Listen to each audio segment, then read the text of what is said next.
Hello అండి. ఈరోజు వీడియోలో చేపల పులుసుని పర్ఫెక్ట్గా ఎప్పుడు చేసినా ఒకే విధంగా రుచిగా రావాలంటే ఎలా చేసుకోవాలో చూపించబోతున్నాను. చాలా easy method and perfect traditional కూడా.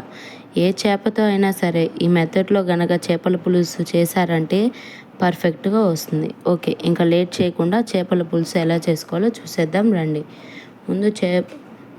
ముందు చేపల పులుసు కోసం వెడల్పుగా ఉండే గిన్నెను పెట్టుకొని తర్వాత 3 టేబుల్ స్పూన్ ఆయిల్ వేసుకోండి. చేపల కూరకి కొంచెం ఆయిల్ ఎక్కువే పడుతుందండి, ఆయిలే టేస్ట్ వస్తుంది. సో 3 టేబుల్ స్పూన్ వరకు పడుతుంది.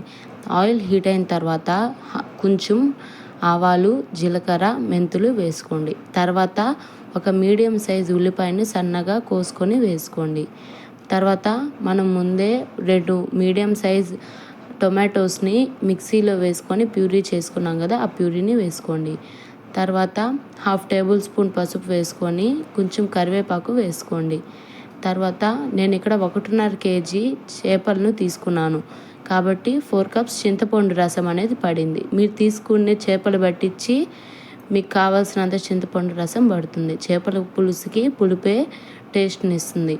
తర్వాత 4 కప్పుల చింతపండు రసం పడిన తర్వాత 2 కప్పుల నీళ్ళు పడ్డాయండి నాకు. తర్వాత ఇక్కడే మీకు టేస్ట్కి తగినంత కల్లుప్పు మరియు కారం వేసుకోండి. నేను ఇక్కడ 2 టేబుల్ స్పూన్ కల్లుప్పు, 2.5 టేబుల్ స్పూన్ కారం వేస్తున్నాను. మీరు తినే కారము బట్టించి, మీరు తినే టేస్ట్ని బట్టించి ఉప్పు కారం అనేది వేసుకోవాలి.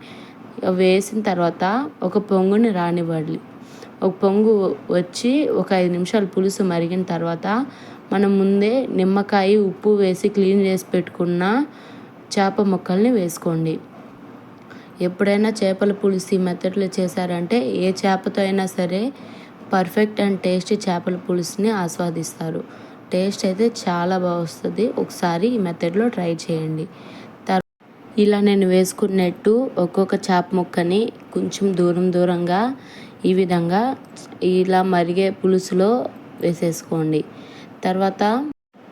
తర్వాత ఏదైనా మూత తీసుకొని కవర్ చేసేయండి. తర్వాత బాగా ఉడుకుతున్నప్పుడు మామిడికాయ ముక్కలు వేసేయండి. మామిడికాయ ముక్కలు ఫస్ట్లోనే వేస్తే ఎక్కువ ఉడికిపోయి చిదిరిపోతాయి, లేదంటే కరిగిపోతాయి నార్మల్గా మామిడికాయ ముక్కలు. అందుకని ఫస్ట్లో వేసుకోరు, సగంలో వేసుకుంటారు. ఇక్కడ చేప 50% ఉడికిన తర్వాత మామిడికాయ ముక్కలు వేసుకోవాలండి, ఇది గుర్తుపెట్టుకోండి. తర్వాత నేను ఇక్కడ టేస్ట్ చూసుకుంటే సాల్ట్ తక్కువైంది. మీరు కూడా టేస్ట్ చూసుకొని సాల్ట్ తక్కువైతే ఇక్కడ అడ్జస్ట్ చేసుకోవాలి చూసుకొని, లేదు మళ్ళీ వేసుకుంటే సాల్ట్ కరగదండి. తర్వాత సాల్ట్ వేసుకున్నాం కదా, గడిటతో తిప్పకూడదు, ఎందుకంటే చేప ముక్కలు అనేవి ఉడికిపోయి ఉంటాయి కదా, చేప ముక్కలు అనేటివి విరిగిపోతాయి. ఇక్కడ నేను చూపిస్తున్న మెథడ్లో చేయండి, చేప ముక్కలు విరిగిపోకుండా ఉంటాయి. తర్వాత కొన్ని మెంతులు, ఆవాలు, లైట్గా జీలకర్ర, ధనియాలు బాగా వేయించుకొని, అలాగే కొంచెం కరివేపాకు వేయించుకొని మిక్సీ పట్టిన మసాలాను చేపల కూరలో వేసుకోండి.